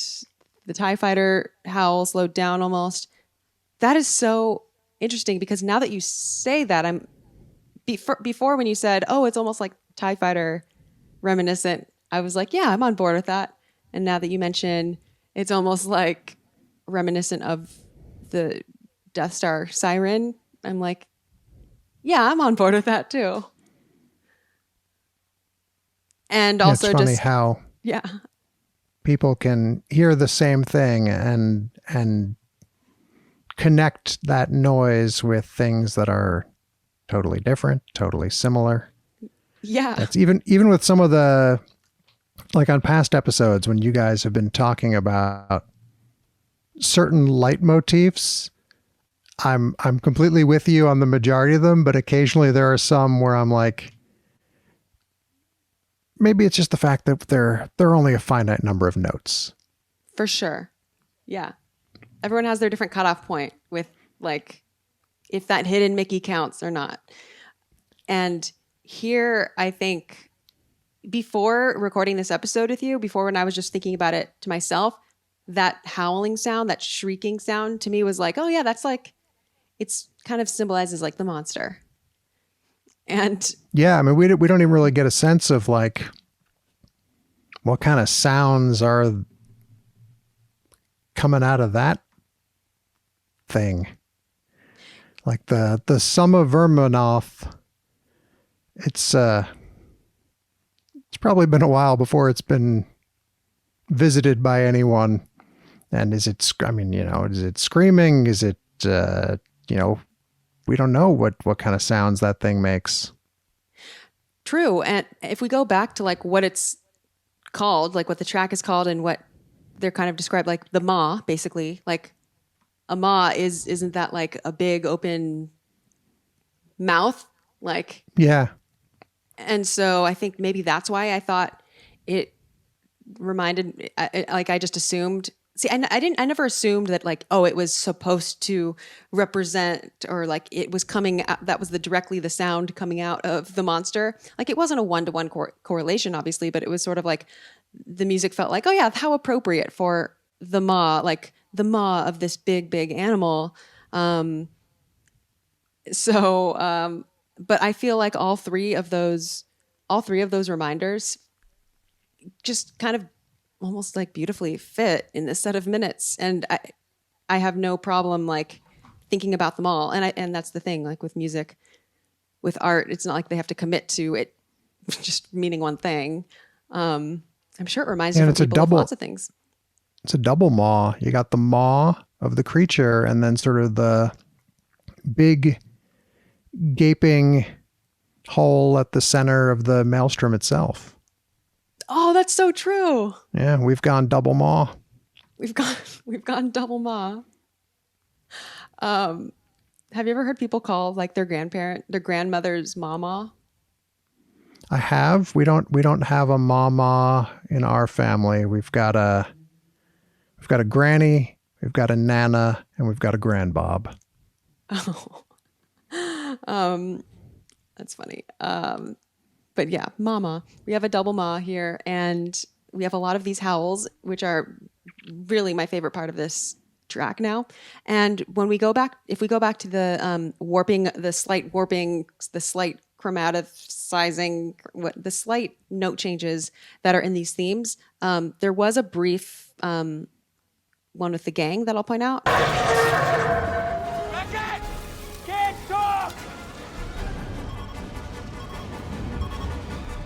I see it. Coming up. Dee, dee, dee, dee, dee, dee, dee, dee, dee, dee. It's subtle, I know. It comes up again too, though. Well, let me play it. I'll keep playing.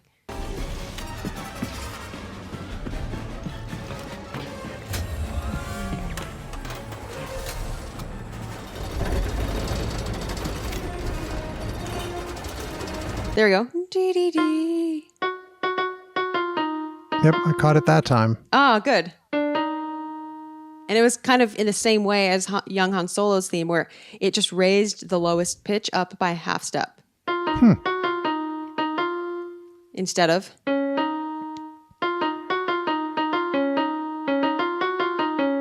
Instead of that, it went. I gotta say, I don't remember which episode it was, or heck, even which season of your show it was, but there was something very early on, I can't remember the term for it, where you talked about the different ways you can play the same piece of music, and it was like Mary Had a Little Lamb or Hot Cross Buns or something like that, and it was just showing the difference where, oh, you could, if you accentuate the third note as compared to the first note, it totally changes the tenor of the piece, and that has stayed with me all this time. So that's one of the coolest things I've taken away from this show. Neat. Yeah. I wonder which episode that was. Maybe I'll find it. Cool. I'm glad I gave that example. So good job, past self. Well done. Yeah. So, okay. So let's continue. I'm going to skip a little bit forward past the past that familiar howl. This howl, it's the howl. Might as well. I was going to make an Allen Ginsberg joke, but I won't. All right. So.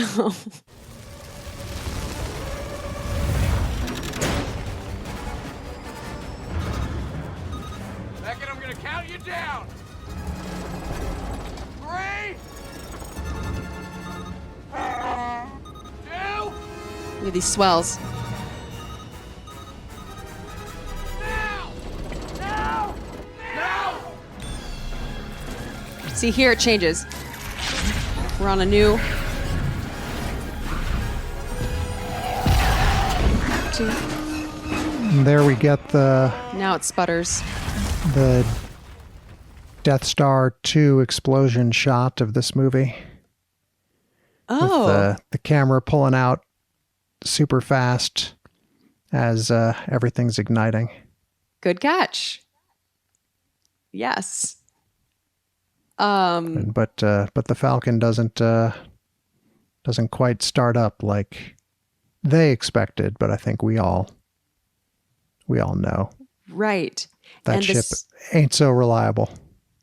And the sound is really effective there. Like it sounds like a sputtering vehicle, which it is. And the music kind of cuts out to leave space for us to hear that sound, which I'm wearing my Millennium Falcon shirt today, which in this movie, and especially in this set of minutes, this is sort of like a Millennium Falcon in action spotlight. So, of course, it is very important to hear this part where the Millennium Falcon won't start up. Again, it also reminds me of that part in Indiana Jones ride. Have you ever been on that? I haven't, but again, I'm going to ask you a question at the end. So, okay, my first trip to a Disney since I was 3 is imminent, so I'm going to ask you for some advice. Oh, okay, cool. But yeah, it's a classic Falcon sputter. Yes, and there is a part on the Indiana Jones ride where your vehicle kind of makes a sound similar to that because, of course, the Jeep is not starting up in this one section naturally. Not that Harrison Ford characters have similar things happening to them all the time, but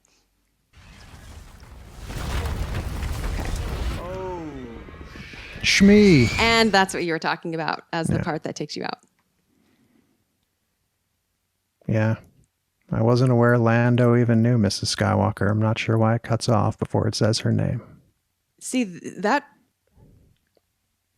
in terms of earthliness and reminders of, I guess, human or modern Earth times and culture and whatever, we all have different tolerances in terms of which specific jokes and whatnot trip us up. And for me, this is one that doesn't, but there are others that do. So, okay, give me an example of one that does. Yeah, let me ask you this. How do you feel about the word ass in Star Wars? Can you give me an example? Like, don't they refer to there being a big ass door in one of the sequels? I have to check. I can't remember. Because I know for some people that's too earthy. I don't mind that one. Oh, okay. I think it's just oh yeah, in The Last Jedi, Poe refers to there being I don't know if remember if it's on Crate or not, there being a big ass door. I think it's less the fact that they're like cutely working around a cuss or whatever. It just, I feel like I've seen that editing joke in like some pretty lowbrow movies. And not that there's anything wrong with lowbrow movies, but it just takes you out for some reason. It just everyone has that thing. Yeah, And for me, it just reminds you of something else. It's that thing. Yep. Mm-hmm. I get that. Yeah. I remember when I saw this for the first time, that was the one moment where I was like, ugh. Really? Of all the things? Yeah. Like, I mean, there's others.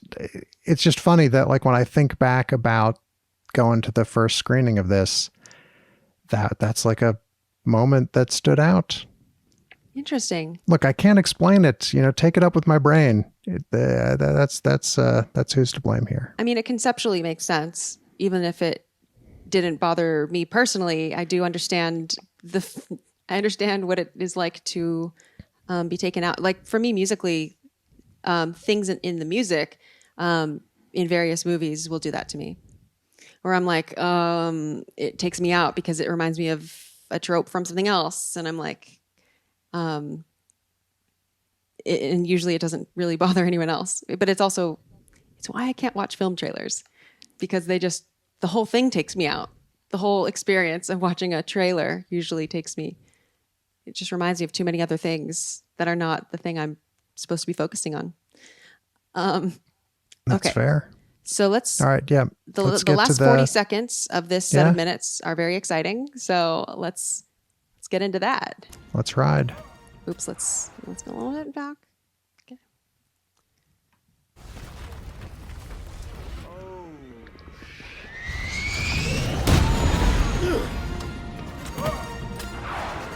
Main theme. Rebel fanfare. Playing all the hits. Han Solo. Wait, what do Remember that alley we slipped through in the Xanthe shipyards? Yeah, I remember. I remember it didn't work. This time it's gonna. Main theme. I mean, you've got to do something with the Xanthe shipyards. I right? know. That is. I was wondering, are they saying? It sounds like they're saying Xanthe shipyards. Yeah. Or You're canon. Xanthe shipyards. I'm canon. I'm a shipyard. Been called worse. This. What do you think of? Do you have any particular feelings about the use of like the main theme or the rebel fanfare in this movie or here? Does it make you? Does it energize you? It does. It makes me feel like they're going to get out of this mess okay. And it's a, I can't remember exactly. Do they cut from, I kind of want to talk about future minutes, but do they cut straight from here to the weather vane or windmill on the deserty Enfys Nest planet? Yeah. Like where we get into the last act of the movie. I think it's a nice way to like wrap up this exciting scene, is to give you a couple tastes of things that you're really familiar with before you get into the true stretch run of the movie. Yeah. I like it. I think especially hearing the main theme come in after so much just this flurry of activity of all these sounds and howls and all this maelstrom, basically, it's a little bit comforting. It if anything, to show listeners like, okay, this part's over. You can cleanse your palate. We're moving on to the next thing. And much like how they were having great difficulty finding their way, it kind of steers us back to the path that we know. Yes, that's yep. It steers us back. That's a good way to put it. And in terms of action, this is when Han is deciding to jump to light speed, and very sure, like it's Han bravado coming through, which also tends to be when we hear the main theme or rebel fanfare peek through, is when Han is feeling just really confident in himself. And they head into light speed. I'm going to read what Wikipedia says, how Wikipedia describes this action. So carrying out their plan, Beckett retrieves a drop of coaxium. Meanwhile, the Verminoth is pulled into the maw and ripped apart. So it's pretty graphic. At Solo's command, Beckett boosts the ship's fusion core with a drop of coaxium, which briefly supercharges the engines. Despite a false start, the hyperdrive comes online and the Falcon jumps into light speed before the maelstrom closes on them. So all of the mouths are taken care of now. And by taken care of, I mean either destroyed or they have overcome them. The maw will not be eating them. I look forward in 25 years when the Solo A Certain Point of View compendium comes out and we can learn all about the lonely life in the maw of the Summa Verminoth. Yeah, I would be interested in that. Something to look forward to. Yeah, truly.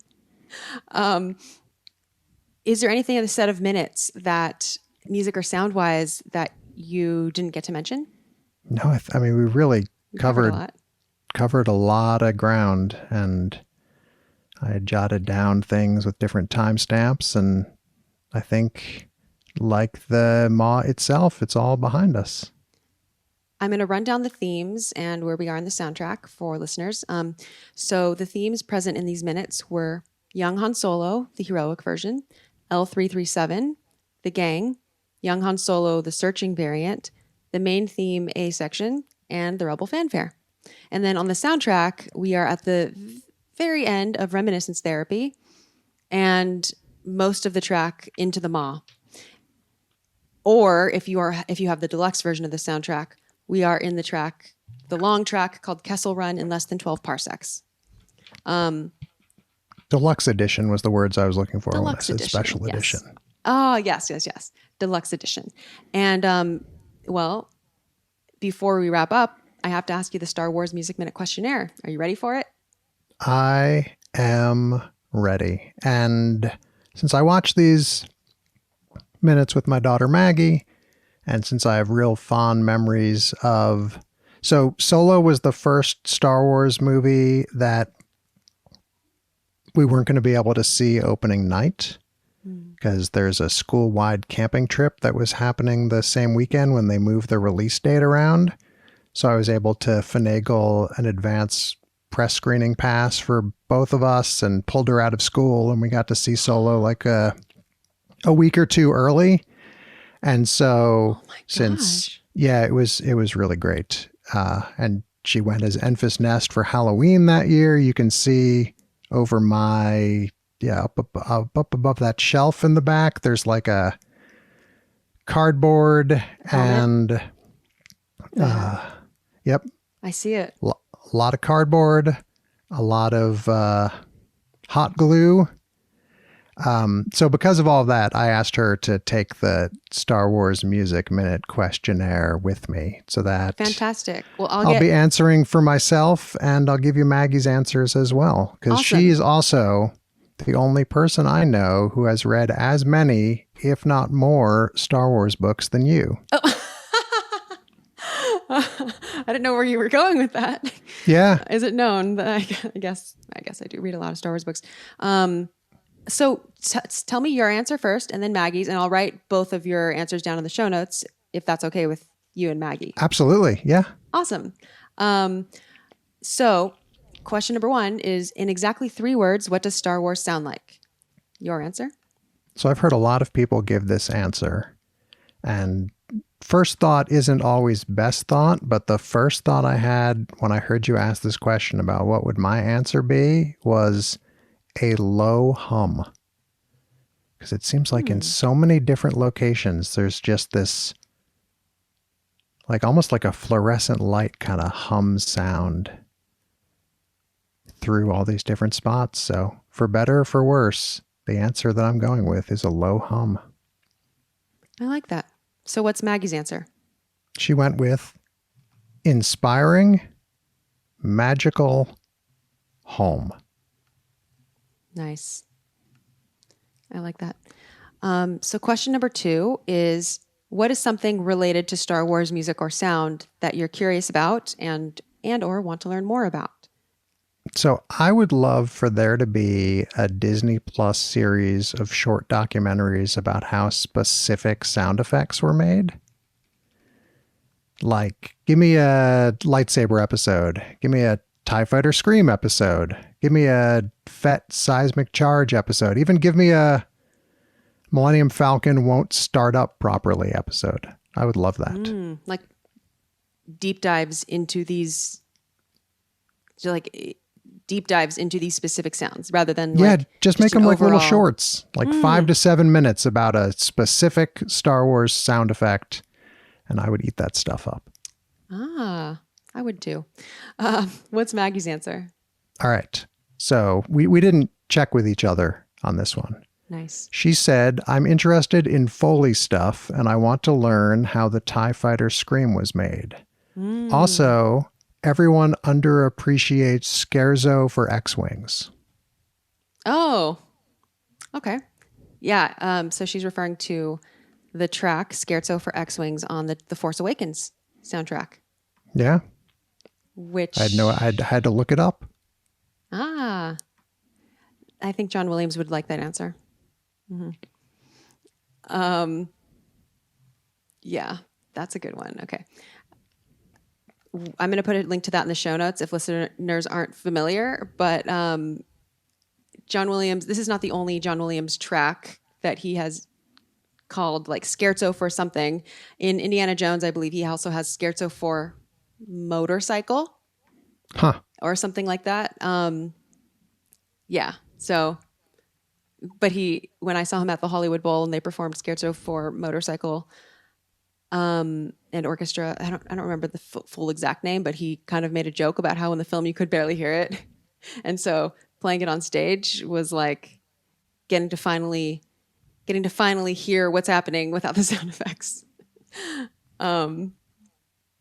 Cool. So the final question is, what is a score or soundtrack that you're fond of besides anything Star Wars? So hopefully this isn't a cop-out, but I really love BBC radiophonic workshop recordings like Delia Derbyshire and all that. A lot of early electronic music that was made in-house at the BBC, like for episodes of Doctor Who in the 60s and 70s. So that sort of stuff I think is super cool. And there's even a good documentary or two that shows you how with these, giant patch boards, they made a lot of those sounds. So that's what I'm going with. I'm not super familiar, though. Another guest has mentioned Doctor Who. Can you name like a specific score or soundtrack for someone to start with?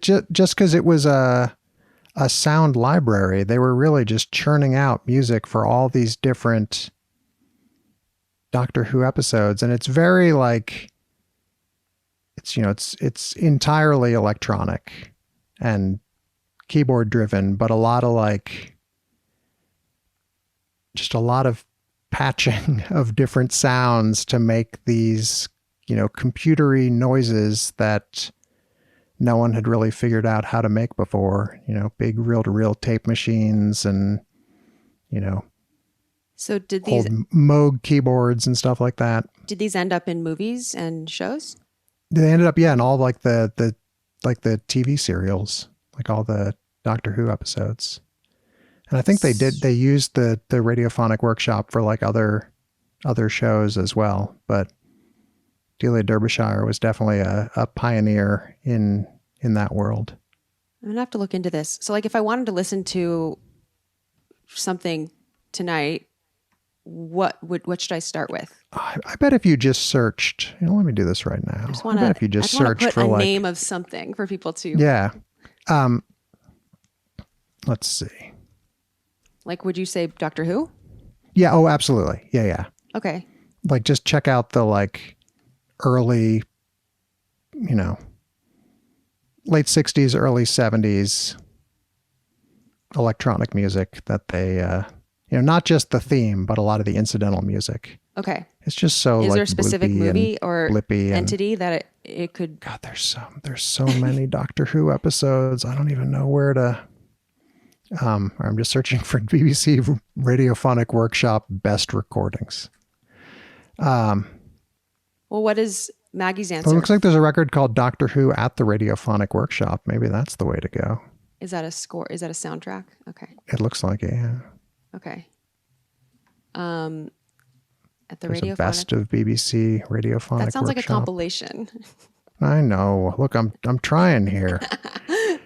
It sounds like I need to get in. I need to get into Doctor Who because I've heard interesting things about the music, and I'm just not familiar, and it is a little intimidating to not because I don't know where to start. There's a lot of it. Yeah. Okay. Yeah. I mean, I sort of would just catch him on public television when I was 11 or 12 or whatever, and watched a lot then. But I don't think I appreciated the music then the way that I do now. But I mean, I think if you were looking for an entry point there, my enthusiasm overall about Doctor Who has probably waned a bit. It used to be something that was appointment television for me. And now I find myself oh, maybe I'll look at my phone for a minute while this scene is happening. But when they did the what was it, in 2005, and they brought it back, that's a pretty hard cut entry point if you're looking to get into the contemporary version of it. Noted. I'll probably one day I'll do it. One day I'm going to do it. One day I'll probably Yeah, do or it. just pick like an old Tom Baker or John Pertwee era episode that people I don't seem even know to who like. those people and- are. I'll have they to get. were- I'm so behind. This is how I feel about Lord of the Rings too. I'm so behind. It's okay though. Yeah. There's. You know what? You can't watch it all. You can't listen to it all. Once you accept that, things become much easier. It's true. So what's Maggie's answer for what is Oh. a score or soundtrack? So That- she asked, "Do musicals count?" ? Yes, as long as it's like media. Yes. Okay, so she said, if so, then 6, Come From Away, Wicked, Hamilton, Duh, ... Cool. Those are Yeah, very. those are concrete musicals. answers. Yep. What was the first one? 6. 6. Oh, I haven't. Okay. Look, I have to DJ an 8th grade graduation party on Saturday. I don't know why I said yes to this. It's not going to go well. But a lot of kids, when I asked them to contribute songs that I should play to a spreadsheet, put in songs from 6. So Oh, interesting. kids love I the also haven't 6. seen Hamilton, so. But I know. I know of Hamilton, obviously. yes, as a person in the world, it would As be a person in difficult the not world. to know about it. Yes.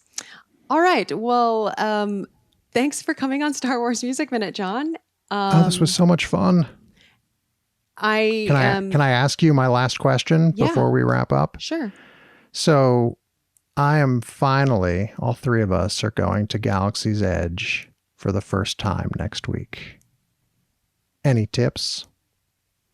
If you want to go on Rise of the Resistance, put your reservations in as early as possible. I don't really know how the reservation system works there nowadays. The last time I went was on a few months ago. It's hard to get on rides sometimes if you don't buy their new lightning lane type of thing. But if you want to go to the cantina, I don't know if actually I don't. You probably have to be 21 to go in, probably. But You don't, and don't? we are. oh, you don't? No. Oh, I They didn't. have like non-alcoholic drinks and all that. Yeah, that's true. No, that was, look, I've already learned a hard lesson about we should have booked this trip more than 60 days out because that's when all the reservations become available. So there's had to be some behind the scenes finagling, but I think we're good with all of the things that she wants to do while we're down Nice. there. Well, my favorite thing about Galaxy's Edge is just being in there. So the attractions and everything, like I'll go on like a ride once, but that's enough. That's enough for me. I just like walking around and noticing all the little details. So I don't know if that's a tip for your own aims for the trip, but I personally gain a lot of, I don't know, experiential value from just seeing the design, noticing very small details, and also using the Datapad app to, interact with the environment, so to speak. You can intercept radio transmissions, you can translate Aurebesh in random places, go on certain missions and whatnot. So I would say get the app just to try it. Just the Disney Play app. Use the Datapad. Got it. Yeah. Awesome. We're It ready. could help at least while you're waiting in line to, because they'll put stuff in line that you could be doing like missions in line and stuff. Nice. That's Yeah. super helpful. Thank you. You're welcome. Where can people find you online? All right. So just about everything regarding my radio show on WPRB is housed at keepingscoreathome.com. Every week's show is archived there, with the exception of last night's, since I'm talking to you instead of editing it. And I would recommend, if you want a good jumping off point, the special May the 4th show that I did is that. I also run a record label called Comedy Minus One, which is at comedy-1.com. And I'd say between keepingscoreathome.com and comedy-1.com, I'm at Jon Solomon just about everywhere that people have to choose screen names, JONSOLOMON, and come say hi. Awesome. I'll put links to all this in the show notes. And if you could send me a link to your May the 4th show, do you have that? Or I do. Awesome. So yeah, just send me that after we're done, and I'll put that in the show notes. And do people don't have to be local to listen to you? No. You Okay. can listen online at WPRB.com. People tune in all over the world. Awesome. Perhaps Well, you will that's- become one of those people. Fantastic. Well, listeners, you can find Star Wars Music Minute at Star Wars Music Minute or Star Wars Museman, and you can find me at Xanthe and Jon, most places online. I'll put links in the show notes, but there are luckily not many competing Xanthe and Jons. So with that, we are getting into the triple digits next week. We're going to do minutes 96 through 100 next week. And so, wow, this film has gone by so fast for me.